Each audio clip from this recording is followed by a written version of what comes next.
Hello everyone, welcome to all board. मेरा नाम है शुभी और आज मैं आपको बताने वाली हूँ आईआईबीएफ में मेंबर बनने का पूरा प्रोसेस। अब आप कहेंगे कि आईआईबीएफ में मेंबर क्यों बनना है भाई? इसीलिए बनना है क्योंकि without membership you can not apply for the JAIIB and CAIIB exams. ठीक है, तो पहला स्टेप ही है कि आपको मेंबर होना चाहिए इसका। तो रजिस्ट्रेशन इम्पॉर्टेंट है। अब मेंबरशिप के लिए अप्लाई कैसे करना है उसके बारे में मैं आपको आज बताने वाली हूँ। ठीक है, तो पूरा प्रोसेस देखेंगे right from the start. So stay with me till the end of the session and you'll learn how to become a member of IIBF so that you can apply for the exams later on. ठीक है, exam registration चालू जब भी हो, लेकिन membership आप कभी भी ले सकते हैं। तो अभी भी आप मेंबरशिप ले सकते हैं आईआईबीएफ की।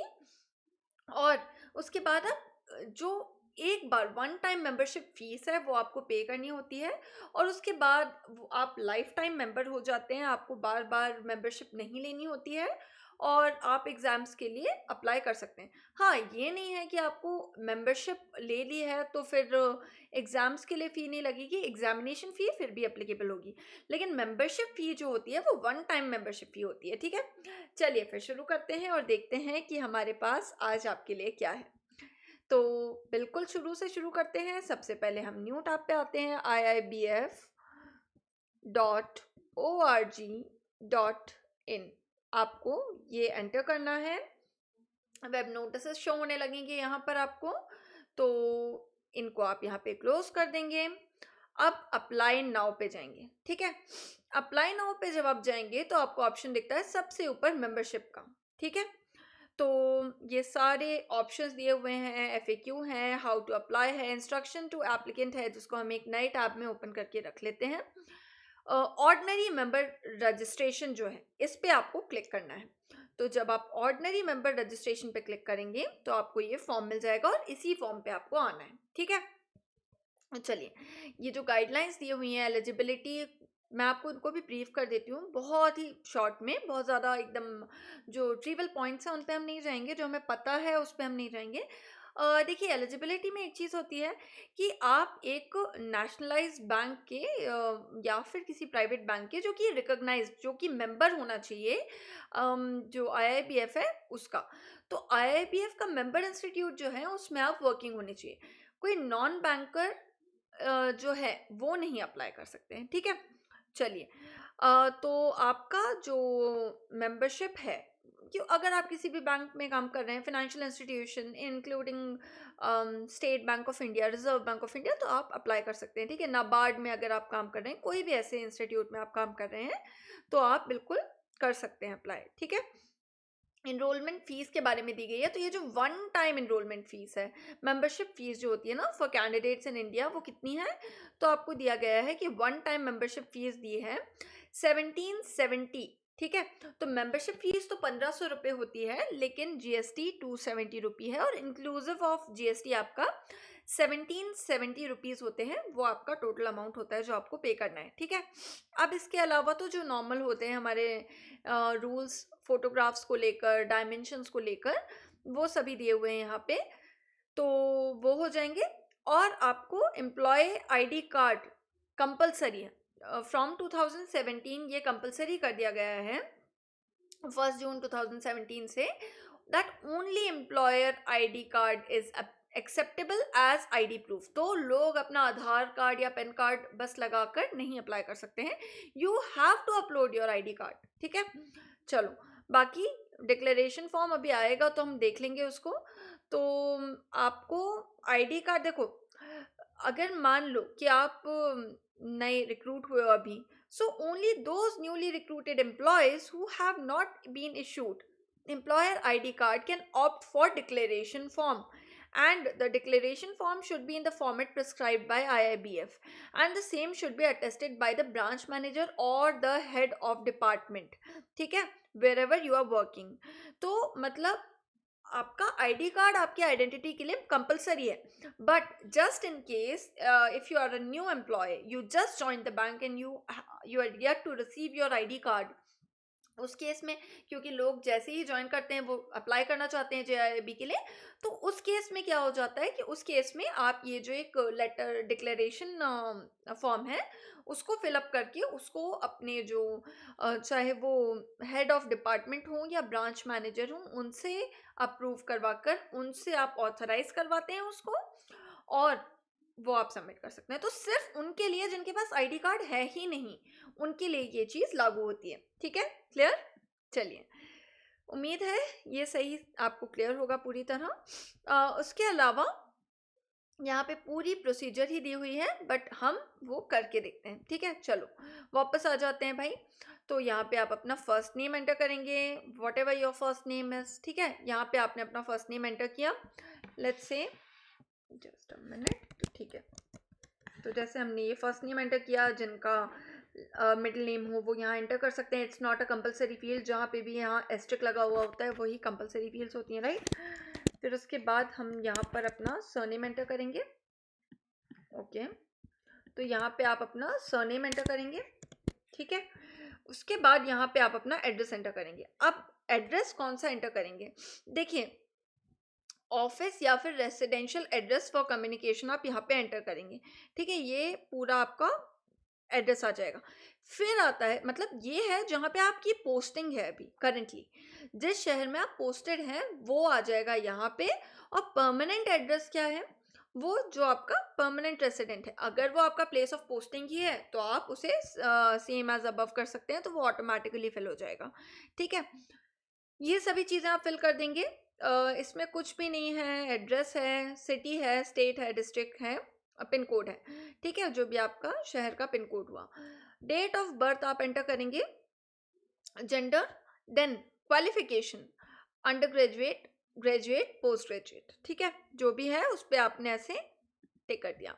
Then you have to specify कि आपने क्या पढ़ाई की हुई है। ठीक है, जैसे मैंने ग्रेजुएट पे टिक किया, तो ग्रेजुएशन में मैंने क्या किया है इनमें से, तो I will have to select that. ठीक है, अगर मैंने जो पोस्ट ग्रेजुएशन सेलेक्ट किया होता तो मास्टर्स के ऑप्शन आते, अगर मैंने अंडर ग्रेजुएट सेलेक्ट किया होता तो मुझे उसके ऑप्शन आते हैं। ठीक है, हायर सेकेंडरी और सीनियर सेकेंडरी। ठीक है, तो जैसे मैंने ग्रेजुएट पे सिलेक्ट किया है, टिक किया है, तो मुझे यहाँ पे इसके ऑप्शंस आ रहे हैं सारे। मान लीजिए मैंने इंजीनियरिंग की है तो मैंने ये सिलेक्ट कर लिया। अब जिस इंस्टीट्यूट में आप काम कर रहे हैं उसका आपको नाम सेलेक्ट करना है इस लिस्ट में से। ठीक है, जितने भी मेंबर इंस्टीट्यूशंस हैं उनके नाम आपको यहाँ पे मिल जाएंगे। उस जगह जहाँ आप काम कर रहे हैं वो मेंबर होना चाहिए आईआईबीएफ का, तो ही आप इस एग्ज़ाम के लिए एलिजिबल हैं। तो आपको ज़रूर ये नाम मिल जाएगा यहाँ पे। ठीक है, तो आप एक बार इसको यहाँ पर देख लेंगे नाम। उसके बाद नेक्स्ट क्या है, तो उसका कौन सा ब्रांच, उसके बारे में आप ये ड्रॉप डाउन मेन्यू नहीं है, इसको आपको ब्रांच का नाम लिखना पड़ेगा। ठीक है, ब्रांच का नाम लिखना पड़ेगा, जो भी आपका ब्रांच नेम होगा वो आप यहाँ पे लिख देंगे। फिर आपका डेजिग्नेशन क्या है, आप किस पोस्ट पे काम कर रहे हैं। लेट्स से अगर आप पीओ हैं तो असिस्टेंट मैनेजर पोस्ट होती है वो। अगर आप क्लर्क हैं तो यहाँ पे क्लर्क भी आपको मिल जाएगा, क्लरिकल स्टाफ ये ऑप्शन है। ठीक है, तो ऐसे आप सिलेक्ट कर लेंगे। तो मैं यहाँ पर असिस्टेंट मैनेजर सिलेक्ट कर रही हूँ, just a moment, assistant manager. Okay, अब आप अपना एम्प्लॉय आईडी डालेंगे, इट्स अ कंपलसरी फील्ड। अगर आप किसी बैंक में काम कर रहे हैं तो श्योरली आपकी एम्प्लॉय आईडी बनी हुई होगी, तो you have to enter that employ ID. ठीक है, that something compulsory for you, all right. तो आप उसको एंटर करेंगे यहाँ पे, जो एम्प्लॉय आईडी है। जैसे कि लोगों की जो भी कुछ अलग अलग इंस्टीट्यूट्स के जो एम्प्लॉय आईडी होते हैं, आपकी बैंक ने कुछ एक आपको पीएफ नंबर दिया हुआ होगा, है ना, तो आपका जो पीएफ नंबर है वो आप यहाँ पे एंटर करने वाले हैं। ठीक है, तो ये हो गया आपका PF number. Now date of joining the institution, आपने कब ज्वाइन किया है वो आप डालेंगे यहाँ पे। ठीक, तो whatever it is I am going to enter it. ठीक है, फिर आप ईमेल आईडी डालेंगे। तो ये जो है वो ईमेल आईडी ये नहीं है कि आपकी ऑफिशियल ही होनी ज़रूरी है, ये आप अपना जो पर्सनल आईडी है वो भी डाल सकते हैं, क्योंकि ये रेगुलर कम्युनिकेशन के लिए होगी। आप एक बार मेंबर बन जाते हैं तो आप लाइफ टाइम आईआईबीएफ के जो भी अपडेट्स होते हैं आपको आते रहते हैं। कोई भी चीज़ है, कोई चेंजेस हैं, कुछ भी है, तो they are going to notify you. तो वो ईमेल आईडी डालिए, चाहे आप बैंक में रहें या ना रहें। तो इसीलिए जो आपकी खुद की ईमेल आईडी है वो आप यहाँ पे डालेंगे। इसके बाद अपना मोबाइल नंबर एंटर करेंगे, आधार कार्ड नंबर एंटर करेंगे और अपनी स्कैन्ड फोटोग्राफ यहाँ पे अपलोड करेंगे। इसकी गाइडलाइंस यहाँ पे दी हुई है हमारे जो फोटोज के लिए। आप जो गाइडलाइंस देखते हैं ना, ठीक है, ये जो गाइडलाइंस दिए हुए हैं फोटोज के लिए, ठीक है, इनको एक बार देख लेंगे। वो आपने अपलोड करा, साथ ही साथ स्कैन्ड सिग्नेचर भी आप अपलोड कर दोगे, ठीक है। नाउ आईडी प्रूफ, मैंने आपको इस बारे में पहले भी बता दिया है कि mandatorily you have to upload identity card issued by your bank, but in case the employee who have not been issued any ID card till now, तो आप क्या कर सकते हैं, इनमें से कोई भी एक आईडी आप एंटर करोगे, ठीक है, चाहे वो आधार कार्ड है, पासपोर्ट है, पेन कार्ड है, वोटर आईडी कार्ड है, ड्राइविंग लाइसेंस है। तो क्या है कि अगर आप ये कर रहे हो तो you have to mandatorily upload the declaration form that is signed and stamped by the branch manager or head of the department। तो ये वाला जो आपका डिक्लेरेशन फॉर्म है वो भी दिया हुआ है, यहाँ पे लिखा है क्लिक हियर टू प्रिंट। आपने उस पर क्लिक किया, ये आपको डिक्लेरेशन फॉर्म ओपन हो जाएगा। तो इसको आप ओपन करोगे, इसमें आप अपना फोटो पेस्ट कर दोगे, अपना नाम, date of birth, name of the employer, employ number, और ये सर्टिफाइड होना चाहिए बाय ब्रांच मैनेजर और हेड ऑफ डिपार्टमेंट, ठीक है। इसको प्रिंट लोगे, फिल करोगे, स्टैम्प करवाओगे, साइन करवाओगे, फिर स्कैन करके फिर इसको यहाँ पे अपलोड करोगे, ठीक है। यहाँ पे अब नेक्स्ट क्या आता है, तो आपने यहाँ आईडी प्रूफ, क्योंकि आपके पास अगर आपके पास बैंक की आईडी है तो आपने वो अपलोड कर दी, अगर नहीं है तो फिर आपने इनमें से कोई भी आईडी अपलोड की, प्लस आपने डिक्लेरेशन फॉर्म अपलोड कर दिया, ठीक है। And then if you want to receive the annual report from the institute in soft copy at the registered email id, you can select it from here, ठीक है, ये हो गया। Then are you a person with benchmark disability, अगर किसी भी तरह कोई आपको प्रॉब्लम है, कोई भी डिफॉर्मिटीज़ हैं, या आप पीडब्ल्यूडी कैटेगरी में आते हैं, तो आप यहाँ पे यस करेंगे। अगर आपने यस किया, are you visually impaired, no. Orthopedically handicapped, no. Cerebral palsy, इनमें से जो भी आपकी डिसेबिलिटी है, लेट्स से विजुअल डिसेबिलिटी है, तो आपने विजुअल पे क्लिक कर दिया, yes. Then you have to attach the scanned copy of PWD certificate here, ठीक है। स्कैन्ड कॉपी आप अपलोड कर दोगे यहाँ पे पीडब्ल्यूडी सर्टिफिकेट की। अगर आपने कोई दूसरा डिसेबिलिटी भी सिलेक्ट किया है तो आपको उसकी जो सर्टिफिकेट की कॉपी है वो आपको अपलोड करनी होगी, ठीक है। चलिए, now this is the declaration, जो भी आपने जानकारी दी है वो सही है और जैसा स्पेसिफाई किया गया है वैसी है। यू एक्सेप्ट इट, तो आप ये ड्रॉप बॉक्स पे क्लिक करोगे, इसके बाद इस बॉक्स पे क्लिक करोगे, इसके बाद सिक्योरिटी कोड आप यहाँ पे एंटर करोगे, ADAJD, जो भी सिक्योरिटी कोड दिया हुआ है, and then preview and proceed for payment. बस इसके बाद पेमेंट पेज आ जाएगा और आप पे कर पाओगे। अब आपका इतना काम हो गया, तो आप हो गए हैं अब IIBF के मेंबर। आपको एक मेल आ जाएगा, आपका मेंबरशिप नंबर आ जाएगा, सारी डिटेल्स आ जाएंगी। अब जब आप मेंबर बन जाओगे तो उसके बाद आपको एग्जाम के लिए अप्लाई कैसे करना है वो मैं नेक्स्ट वीडियो में बताऊंगी। बट अगर आपको इतने में कोई भी प्रॉब्लम आ रही है तो आप ज़रूर मुझे बता सकते हैं, and I will try to help you out as much as I can, ठीक है। जब भी आपको एग्ज़ाम के लिए अप्लाई करना होता है वो भी हम इसी वेबसाइट से करते हैं, बट सिंस अभी हमारे जो रजिस्ट्रेशन, अभी पहले हमें मेंबरशिप लेना ज़रूरी है, तो जो न्यू कैंडिडेट्स हैं उनके लिए ये वीडियो था जिसमें हमने बताया कि मेंबरशिप किस तरह से आप ले सकते हैं। ये हो जाए आपका काम, उसके बाद आप कमेंट सेक्शन में लिख के बताएं और मैं आपको नेक्स्ट स्टेप जो है, जो कि है एग्ज़ाम के लिए अप्लाई कैसे करें, उसको समझाऊंगी। So thank you so much for watching this video.